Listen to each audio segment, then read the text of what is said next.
오늘 하나님께서 우리에게 주신 말씀은 신약성경 로마서 8장 38절 39절 말씀입니다.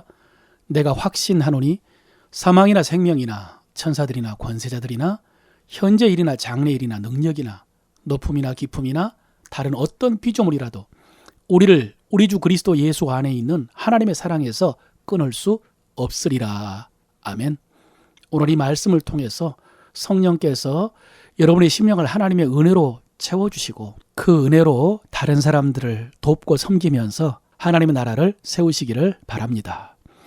우리가 성경 공부할 때 구원의 확신에 대한 질문 중에 이런 질문이 있습니다. 당신의 지금 믿음을 끝까지 지킬 자신이 있습니까? 이런 질문입니다. 여러분 어떻습니까? 지금 믿는 그 믿음, 천국 갈 때까지 끝까지 지킬 자신이 있으십니까? 사실 이 질문 자체가 조금 애매합니다. 왜냐하면 미래에 관한 질문이기 때문입니다. 우리는 앞으로 나에게 어떤 일이 일어날지, 내가 어떤 상황에 처할지 알 수가 없습니다. 그러니 어떻게 그 미래에 대해서 장담을 하고 자신을 할 수 있겠습니까? 그래서 이 질문에 대한 확신의 점수는 비교적 낮은 편입니다. 잘 모르겠다라고 대답하는 게 솔직한 대답인 것 같습니다. 그런데 여러분, 내 구원에 대해서 잘 모르겠다. 그때 가봐야 알 수 있겠다. 그러면 그때까지는 확신과 평안이 없이 조마조마하면서 신앙생활을 해야 됩니까? 그것은 신앙생활이 아니거든요. 그것은 종교생활입니다. 이것이 사전적인 정의는 아니고 제가 만든 개념입니다만은 신앙생활은 구원받은 사람이 하는 모든 신앙활동이고 종교생활은 구원받으려고 하는 사람이 하는 모든 신앙활동입니다. 활동은 똑같습니다. 예배하고 성경 읽고 기도하고 봉사하고 이렇게 활동은 비슷하지만 두 가지는 완전히 다릅니다. 나는 구원받았다는 확신이 있는 성도가 그것에 대한 응답으로 하는 것이 신앙생활입니다. 그러므로 이 믿음을 끝까지 지킬 수 있느냐? 천국 갈 때까지 지키겠느냐? 이 질문이 아무리 미래에 관한 질문이라고 해도 확신이 있어야 됩니다. 그렇다고 그냥 억지로 믿으라고 아멘을 강요하는 것은 아니고요. 근거가 있는 확신이어야 되죠. 제가 개인적으로 자의식을 갖기 시작한 청소년 시절부터 마음속에 가슴 시린 질문이 있었습니다. 그것은 나는 어떻게 될까 하는 질문이었습니다. 여러분, 사람은 자연 속에서 멀리 바라볼 때, 그럴 때 자신을 돌아보고 미래를 전망하는 등 근본적인 질문을 하는 것 같습니다. 그래서 여행도 다니라고 하고 산에도 올라가고 바다도 좀 가라고 그러는 것 같습니다. 제가 어렸을 때 살던 동네는 건물이 많은 시장통이었습니다.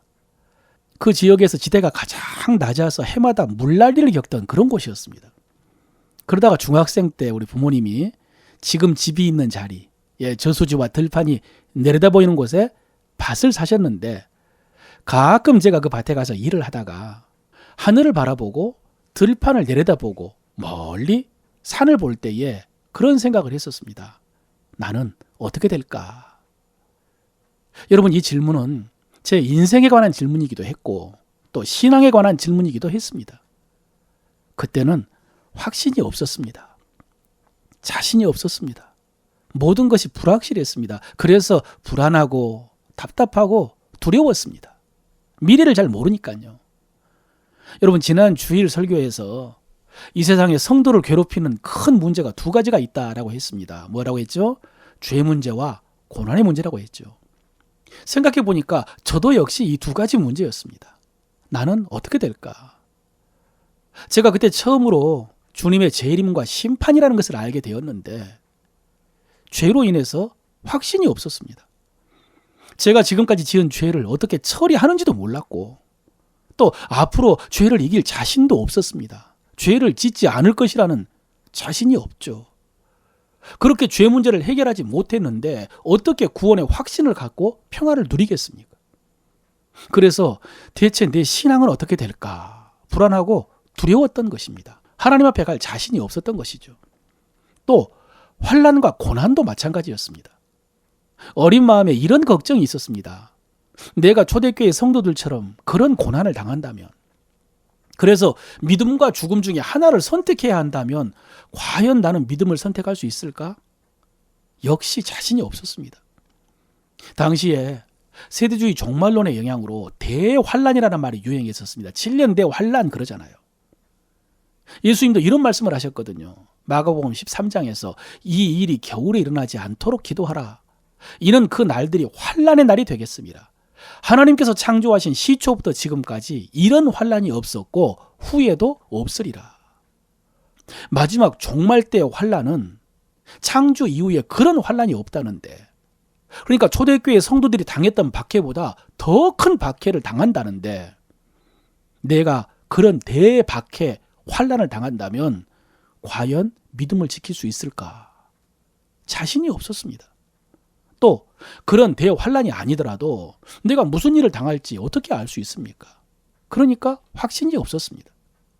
그래서 여러분, 저는 이런 저희 학창시절, 청년시절의 경험을 바탕으로 지금 우리 자녀들, 청년들을 위해서 기도할 때 이렇게 기도합니다. 확정되고 확정되게 하소서. 무슨 말이냐?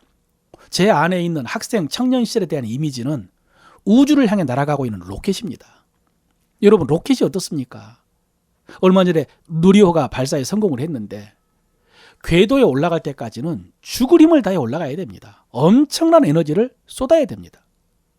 그러다가 궤도에 올라서면 그때부터는 쉽게 자동적으로 돌아가는 것입니다. 청년 시절은 여러 가지 측면에서 아직 궤도에 오르지를 못했습니다. 가장 중요한 문제들이 아직 확정되지 않은 것입니다. 나는 어떤 직업을 갖게 될까? 나는 누구랑 결혼할지, 나는 어디서 살게 될지 등등의 문제가 결정되지 않았습니다. 뿐만 아니라 그 확정되지 못한 것 중에 신앙도 있거든요. 구원의 확신, 성경에 대한 지식, 하나님의 부르심, 비전, 이런 것에도 아직 도달하지 못할 가능성이 많습니다. 그래서 그것을 위해서 기도하는 것입니다. 그런 것들이 확정되고 확정되기를. 그런데 여러분은 어떻습니까? 여러분은 확정되고 확정되셨습니까? 이제 가정 다 이루고 직업도 갖고 지금은 은퇴까지 하셨죠. 그래서 안정되게 하루하루를 살고 있다. 그렇다고 다 된 것은 아니죠. 왜냐하면 부모가 된 다음에는, 그 다음에는 자녀들 때문에 더 걱정이죠. 그러니 나는 앞으로 어떻게 될까? 거기다가 이제 자녀들까지, 우리 자녀들은 어떻게 될까? 이 질문에 자신 있게 대답하기가 힘들죠. 그런데 오늘 본문은 바로 이 질문에 대한 답을 우리에게 가르쳐 줍니다. 자, 먼저 31절 상반절인데요. 그런즉 이 일에 대하여 우리가 무슨 말 하리요? 그랬습니다. 여러분, 이 일에 대하여, 이 일은 바울이 지금까지 로마서에서 말한 모든 복음입니다. 하나님이 예수 그리스도를 통해서 행하신 일입니다. 우리를 택하시고 부르시고 우리를 의롭다 하시고 자녀 삼아주신 그 일입니다. 우리 안에 성령을 보내주셔서 모든 것을 합력하여 선을 이루고 영광을 이루어 가시는 그 일입니다. 여러분, 이 모든 일이 지금까지 이루어졌습니다. 그래서 우리가 오늘 여기까지 왔습니다. 이제 우리는 그 모든 일들을 통해서 미래를 전망해 볼 수가 있습니다. 우리가 걱정하는 부분 있잖아요. 그것을 생각해 볼 수가 있습니다. 나는 앞으로 어떻게 될까? 31절 전체를 한번 읽어보겠습니다. 그런즉 이 일에 대해 우리가 무슨 말 하리요? 만일 하나님이 우리를 위하시면 누가 우리를 대적하리요? 하나님이 우리를 위하시면, 여러분, 이 말씀은 쉽게 말하면 하나님이 내 편이 되어주신다는 말씀입니다. 그리고 지금까지 이 모든 일이 하나님이 내 편이라는 증거라는 말씀입니다. 여러분, 우리가 사는 세상에는 네 편, 내 편이 있습니다. 사람들은 이 편에 민감합니다. 그래서 내 편이라고 생각하는 사람이 곁에 있으면 그렇게 마음이 든든합니다. 반대로 내 편이 아니고 저쪽 편이다 라고 생각하는 사람 앞에서는 불편하죠. 우리 자녀들이 청소년 시절에 친구들에게 집착하는 것이 바로 이런 심리입니다. 그들의 마음이 그렇게 많이 불안한 것입니다. 진급을 하고 진학을 해야 하는데 공부는 어렵고 자신은 없고 부담되고 학교에서 사회에서 혼자 설 자신은 없고, 그래서 그렇게 친구들에게 집착하는 것입니다. 결국 그들에게 친구는 내 편이죠. 묻지도 따지지 않고 그냥 내 편입니다. 유튜브에 보면은 감동 실화 어느 부장판사의 판결이라는 제목의 영상이 있습니다. 친구들과 오토바이를 훔쳐탄 혐의로 A양이 소년 법정에 섰습니다. A양은 이미 14건의 폭행과 절도 혐의가 있었기 때문에 이번에는 무거운 처벌을 받을 처지가 됐습니다. 그런데 이 재판을 맡은 김귀옥 부장판사는 이 A양에게 아무런 처벌을 내리지 않고 단지 재판장의 말을 따라하기 판결을 내렸습니다. 자, 나를 따라서 힘차게 외쳐봐. 나는 세상에서 가장 멋지다. 예상치 못한 재판장의 명령에 잠시 머뭇거리던 A양이 나직하게 나는 세상에서 가장 멋지다 라고 입을 뗐습니다. 더 크게 따라해봐. 나는 무엇이든지 할 수 있다. 나는 무엇이든지 할 수 있다. 나는 이 세상에 두려울 게 없다. 나는 이 세상에 두려울 게 없다. 나는 이 세상에서 혼자가 아니다. 큰 소리로 따라하는 A양은 나는 이 세상에서 혼자가 아니다는 말을 외칠 때 울음을 터뜨렸습니다. 그 뒤에도 감동적인 이야기가 이어집니다만은 이게 어린 자녀들에게 그렇게 중요한 문제입니다. 나는 세상에서 혼자가 아니다. 이 세상에 내 편이 있고 나를 사랑해주고 나를 이해해주고 믿어주는 사람이 있기를 그렇게 바라는 것입니다. 그런데 어른들 중에도 이런 두려움을 가진 사람이 많습니다. 그래서 아직도 네 편, 내 편에 집착하는 어른들이 많습니다. 불안한 것이죠. 데이비 시멘스라는 기독교 상담가가 있습니다. 아마 교회에서 내적 치유 사역을 처음으로 시작한 분일 겁니다. 이분이 평생 기독교인들을 상담하면서 얻은 결론이 있습니다. 우리 기독교인들이 살면서 겪는 그 정서적인 문제, 감정적인 문제, 관계적인 문제, 이런 문제들의 가장 큰 원인이 뭐냐? 무조건적인 사랑에 대한 확신이 없다는 것이라고 했습니다. 다시 말하면 아무 조건 없이 받아주고 사랑해준다는 확신이 없다는 것입니다. 더 쉽게 말하면 하나님이 내 편이라는 확신이 없는 것입니다. 그러니 여러분, 하나님과의 관계 속에 평안이 없죠. 여전히 율법과 두려움이 가득합니다. 여러분, 그러면 사람들과도 잘 지내기가 어렵습니다. 이것이 잘못되었다고 여러분 정죄하는 것이 아닙니다. 그러지 말라고 충고하는 것이 아닙니다. 사람들은 그렇지만 하나님은 그렇지 않다는 말씀을 드리는 것입니다. 하나님은 언제나 내 편이 되어주신다는 말씀을 드리는 것입니다. 이 믿음으로 사람들에게 받은 상처를 치유하고 이 믿음으로 사람들과의 관계에서도 용기를 내고 그래서 좀 더 담대하게 좀 더 평안하게 살 수 있다는 것입니다. 하나님으로부터 온 이메일이라고 해서 이런 글이 있습니다. 내 아이야, 하나님이 주시는 말씀입니다. 내 인생이 뭔가 대회장 같니? 네가 만나는 모든 사람들이 너를 평가하고 점수를 매기는 것 같니? 너 또래 애들은 너를 요모조모 살피고 얼굴이 크다느니 옷이 촌스럽다느니 성격이 어떻다느니 혹은 쌈박하다느니 어떻다느니 하지. 선생님은 내 시험지를 들고 답이 조금만 이상해도 붉은 볼펜으로 쫙쫙 그어버리고 말이야. 또 내 부모는 공부해라, 일찍 들어와라, 방 좀 치우며 살아라 끝없이 잔소리를 하고. 하지만 나는 적어도 네 편이라는 것을 알기를 바래. 지금도 그리고 영원까지 말이야. 네가 어떤 평가와 시험에 시달리더라도 나는 너의 곁에 있을 거란다.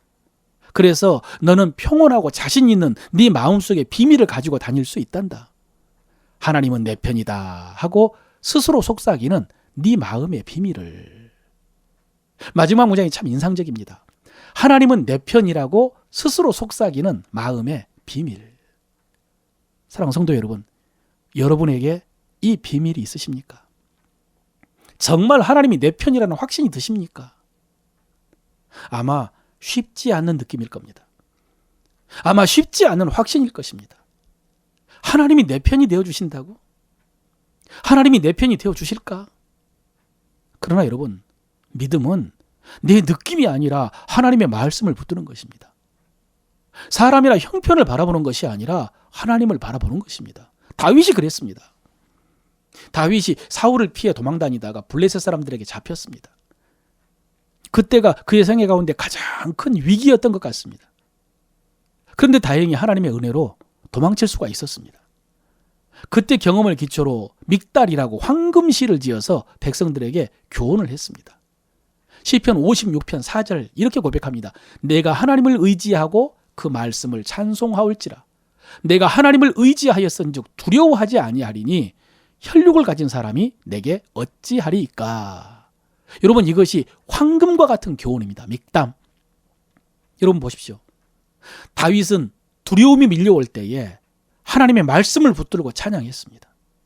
내가 하나님의 말씀을 찬양하올지라. 그랬더니 어떤 확신이 생겼습니까? 혈육이 있는 사람이 내게 어찌하랴. 한번 따라해 볼까요? 사람이 내게 어찌하랴. 하나님이 우리를 위하시면 누가 우리를 대적하리요. 같은 말씀입니다. 사랑하는 성도 여러분, 이 말씀을 붙드시길 바랍니다. 사람이 내게 어찌하랴. 하나님이 우리를 위하시는데. 자, 로마서 8장 33, 34절입니다. 누가 능히 하나님께서 택하신 자를 고발하리요. 의롭다 하시는 하나님이시니 누가 정죄하리요. 죽으실 뿐 아니라 다시 살아나신 이는 그리스도 예수시니 그는 하나님 우편에 계신 자요 우리를 위하여 간구하시는 자시니라.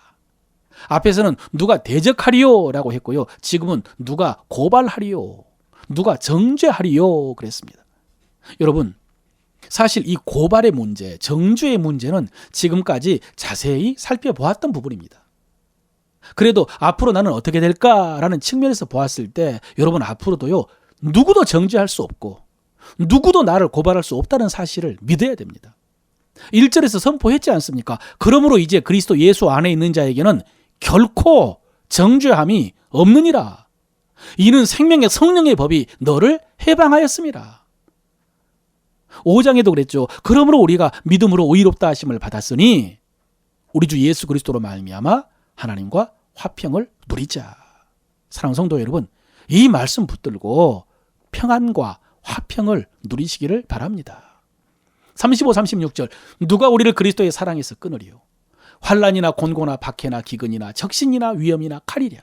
기록된 바 우리가 종일 주를 위하여 죽임을 당하게 되며 도살당할 양같이 여김을 받았나이다 함과 같으니라. 여러분, 우리가 신앙생활에 대해서 오해하면 안 됩니다. 하나님이 우리 편이 되어주신다고 해서 성도의 삶이 만사형통은 아닙니다. 고난이 면제되는 것은 아닙니다. 오히려 그 반대인 경우가 많습니다. 고난이 없어지는 것이 아니라 없던 고난도 생깁니다. 믿기 전에는 당하지 않았던 어려움, 신앙생활을 하면서 시작됩니다. 그것이 정상입니다. 방금 말씀 보십시오. 환난이나 곤고나 박해나 기근이나 적신이나 위험이나 칼이랴, 이런 일을 당합니다. 그래서 종일 도살당할 양같이 여김을 받았다라고 하는 것입니다. 죽을 것 같은 마음입니다.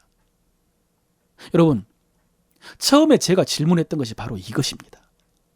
어렸을 때 제가 걱정했던 것이 바로 이것입니다. 내가 이런 일을 당하면 어떻게 될까? 여러분, 여러분이 이런 일을 당하면 어떻게 하실 것 같습니까? 믿음을 끝까지 지킬 수 있겠습니까? 그런데 여러분, 성경은 우리에게 그 대답을 요구하지 않습니다. 대신 이렇게 말씀하십니다. 37절 그러나 이 모든 일에 우리를 사랑하시는 이로 말미암아 우리가 넉넉히 이기느니라. 뭐라고 하십니까? 우리가 넉넉히 이기느니라. 이긴다고 하십니다. 중요한 것은 어떻게 해요? 어떻게 이깁니까? 우리를 사랑하시는 이로 말미암아. 그렇습니다, 여러분. 우리가 이긴 것이 아닙니다. 우리를 사랑하시는 이로 말미암아 이기는 것입니다. 우리를 사랑하신 하나님께서 이렇게 말씀하십니다. 내가 이기게 하겠다. 걱정 마라. 내가 책임지겠다. 이 모든 일에 우리를 사랑하시는 이로 말미암아 우리가 넉넉히 이기느니라. 여러분, 사실 이 말씀이 저를 자유하게 했습니다. 나는 어떻게 될까 하는 두려움에서 해방시켜준 말씀이 이 말씀입니다. 하나님께서 이기게 해주시는 거구나. 나에게 달린 것이 아니구나. 내가 걱정할 문제가 아니구나. 예, 맞습니다. 제가 이 말씀에서 자유하게 된 것은요, 내가 고난을 당해도 하나님이 하신 것이고, 또 내가 잘못하면 때려서라도, 다리 하나 부러뜨려서라도 하나님께서 바르게 하실 것이고, 내가 순교당할 상황이 되더라도 감당할 수 있으면 당하게 하시고 감당할 수 없으면 피할 길을 주시겠죠. 어쨌든 우리는 우리를 사랑하시는 하나님으로 말미암아 넉넉히 이길 것입니다. 그렇습니다, 여러분. 그러므로 걱정하지 마십시오. 누가 이 믿음 끝까지 지킬 자신 있냐라고 물어보면요, 이렇게 대답하십시오. 나는 솔직히 자신 없는데 하나님이 자신 있다고 하셨다.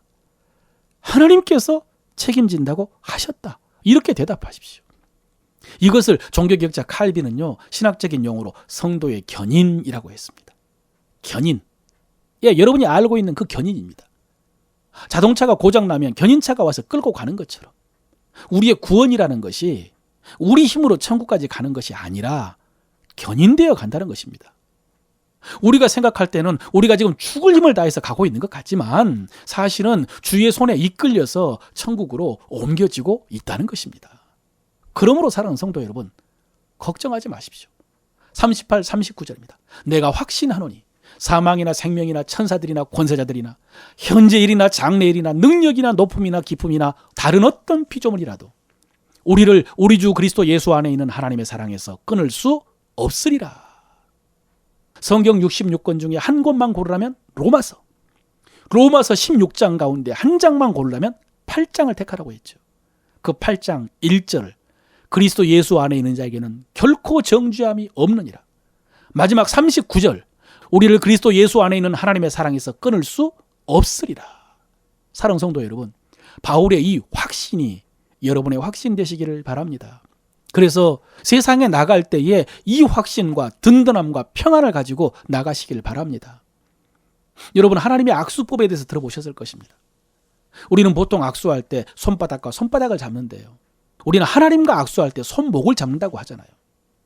그래서 우리도 하나님의 손목을 잡는데 우리는 하나님의 손을 놓을 수 있지만 그러나 우리의 손을 잡고 있는 하나님은 우리를 절대 놓치지 않는다고. 어떤 피조물이라도 우리를 우리 주 그리스도 예수 안에 있는 하나님의 사랑에서 끊을 수 없으리라. 설교를 마칩니다.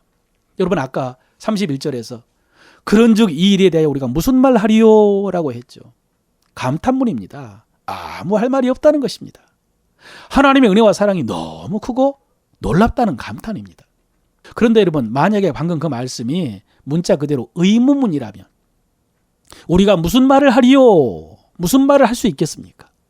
하나님이 우리를 결코 정죄하지 않으시고 의롭다고 하시고 하나님은 언제나 우리 편이 되어주시고 하나님의 사랑에서 끊을 수 없다는 확신을 갖게 된다면 여러분, 무슨 말 하시겠습니까? 무슨 말 하시겠습니까? 이런 말이 아닐까요? 아멘, 아멘, 그리고 할렐루야, 하나님 감사합니다, 하나님 사랑합니다, 그리고 하나님 뜻대로 살겠습니다, 이렇게 말하지 않을까요? 사랑하는 성도 여러분, 이 고백이 여러분의 고백되기를 바라고 이 감격과 확신 누리면서 그 안에서 행하면서 하나님의 은혜와 사랑을 증거하며 사는 여러분 되시기를 주의 이름으로 축원합니다.